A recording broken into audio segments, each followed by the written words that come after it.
여러분 안녕하십니까? 사주 상담사 장세진입니다. 육신이 편중되거나 혼잡하다 하더라도 이를 제어할 수 있는 조건이 갖춰져 있다면 그 특성은 어느 정도 순화될 수는 있지요.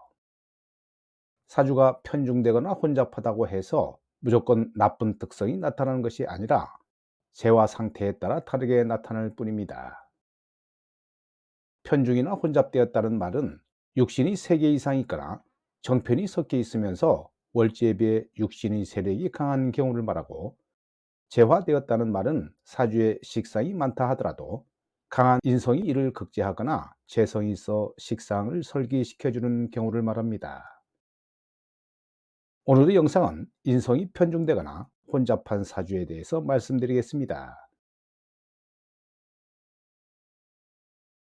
인성이란 정인과 편인을 합하여 부르는 사주적 용어로 인수라고도 부르지요.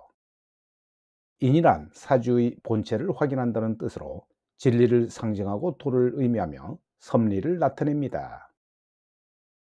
나의 출발점은 나를 낳아주고 길러준 어머니며, 넓은 의미로는 우주 생태계의 생명을 영원토록 하는 태양이나 물, 공기, 불, 산화, 대지 등이 인수에 해당하며, 스승이나 후원자, 귀인, 조상, 종교, 집, 고향, 학문, 자비나 덕, 책, 문서, 인장, 서류, 결재권 등이 이에 해당합니다. 정인도 태고하면 편인의 성격을 띠고, 편인도 일간이 필요로 할 때가 있으며, 재화가 되어 있으면 정인의 역할을 하는 것으로 보아야 합니다. 인성이 편중되거나 태고하면 관성, 재성, 식상 기운이 자연적으로 약해지지요. 인성의 특성인 순수와 청렴결백이 강하게 나타나 명예와 체면을 중요시 여기게 되며, 용모는 단정하고 느긋하며 자비심이 많아 악하지는 않습니다. 또 이론적인 면에서 뒤지지 않을 뿐만 아니라 무사안이라고 게을러 늦잠이 많거나 타인을 무시하고 본인 위주로 일을 처리하는데요.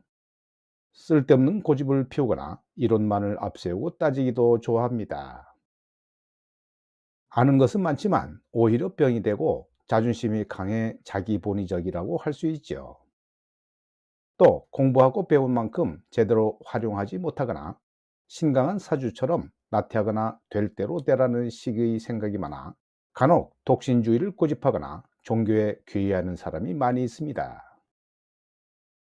한 가지 일에 매진하기 힘들어서 어느 정도 일을 성사시키거나 진행하면 또 다른 일을 버리거나 전공 또는 직장을 자주 바꾸는데요. 그렇지 않다면 겸직하는 경우도 많을 겁니다. 인성은 식상을 극제하지요. 그래서 식상이 필요한 사주에 인성이 많으면 도식 또는 상관이 손상되어 성격이 까다롭거나 많은 화를 자초합니다. 예를 들면 남한테 싫은 소리는 안 하는 점은 좋지만 자신이 속마음은 좀처럼 내비치지도 않으면서 남의 속을 떠보려 하기도 하고, 또 자신의 행동은 아랑곳하지 않으면서 다른 사람이 잘난 체를 하거나 튀는 행동을 보지 못하는데요. 그래서 타인과 불화가 심하기도 하고, 자기가 베풀려고 하거나 주고자 할 때는 한없이 나오는 것이 이 타입입니다. 인성이 많으면 서비스 업종은 아예 생각하지 않는 게 좋지요. 이는 식상을 극제하기 때문에 돈 만드는 복과 서비스 정신이 약한 이유입니다. 인성이 퇴고하면 돈 버는 일에 악착스럽지 못함은 물론 금전 유통을 비롯해서 남에게 아쉬운 소리나 아부를 못할 뿐만 아니라 오히려 손님이나 아랫사람에게 훈계하려 하고 자기 자랑만 늘어놓는 경향이 있습니다.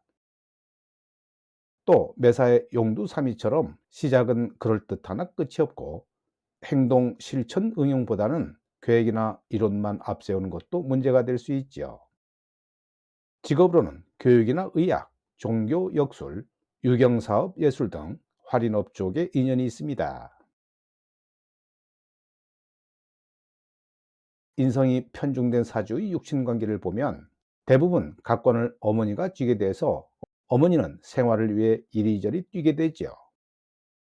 그에 비해 아버지는 강한 모친에 비해 경제력이 무능하거나 성품은 호인이지만 풍류객 같은 생활을 하는 경우가 많습니다. 여자의 경우는 식상을 극제하기 때문에 자녀 출산이 어렵거나 조산아를 낳기 쉽고 남편과 불화하기 쉬운데요. 이는 태고한 인성은 관성의 능력을 도기하기 때문입니다.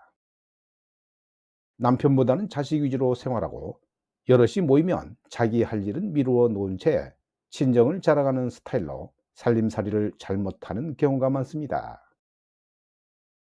그렇지 않을 경우라면 친정 때문에 걱정이 떠나지 않거나 친정 어머니를 모시고 사는 경우가 많지요.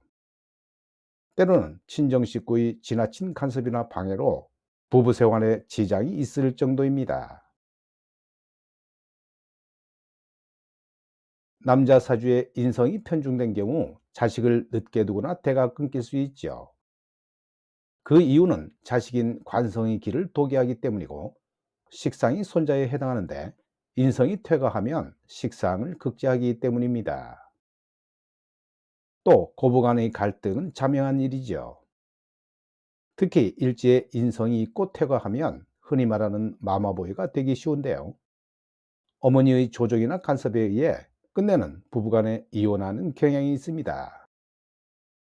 그래서 인성이 편중된 남자는 어수룩하거나 수단 없는 여자를 만나면 해로할 수 있지만 영리하거나 자기 주장이 강한 여자를 만나면 이별하거나 싸움이 그칠 날이 없습니다. 특히 정인격 남자는 애인은 좋아하면서도 본처와의 사이가 좋지 않은 경우가 많지요. 인성이 퇴화하다면 부모의 곁을 떠나 독립하거나 자립하는 편이 좋지만 잘 되지 않는 것 또한 운명이라 할 수 있습니다. 인성이 퇴화한 사주라도 사업하는 경우가 간혹 있죠. 이런 사람은 무리한 욕심을 부리거나 거래처와의 부동산 매매나 보증 또는 서류의 착오나 사기 문서로 인해 큰 낭패를 겪을 수가 있는데요. 매우 신중한 자세가 필요합니다. 건강 면에서는 소화 기능이나 생식 기능의 고질병으로 인해 허약한 경우가 있을 수 있습니다.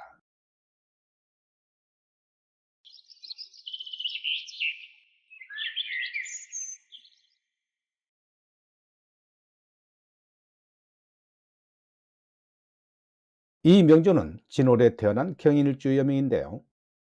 천간에 비견이 많은 가운데 재성도 만만치 않게 많은 사주입니다. 하지만 연간의 을목은 비견과 합을 했고 지지의 진중 을목들도 비견들과 암명합을 하고 있습니다. 정편인이 강해 모친의 영향력이 강하기도 하고 부모궁에서 나오는 재성으로 인해 재정적인 면에서는 큰 문제는 없을 것으로 보이는데요. 다만 비견이 많고 비견과 재성이 모두 암명합하는 관계이므로 돈 관리에 특히 신경 써야 하고 부친과 모친의 관계는 원만치 못하다고 봅니다. 또 정편인 혼잡이 되어 있으면 한 가지 공부를 끝까지 마무리 못하거나 이 공부 저 공부 하는 등 하나에 집중하지 못하는 특징이 있는데요. 배우는 영향에 따라 다소 차이는 나게 됩니다. 나의 진로는 금융이나 세무, 재무회계 등의 진로가 보이는데요. 화 관성이 투하지 않아 경쟁력이 조금은 약하므로 큰 조직보다는 작은 조직에 더 어울릴 것 같고 또 진토는 나의 식상을 잊고 시키므로 늦은 결혼을 할 수도 있습니다. 오늘 영상은 여기까지입니다. 여러분 대단히 감사합니다.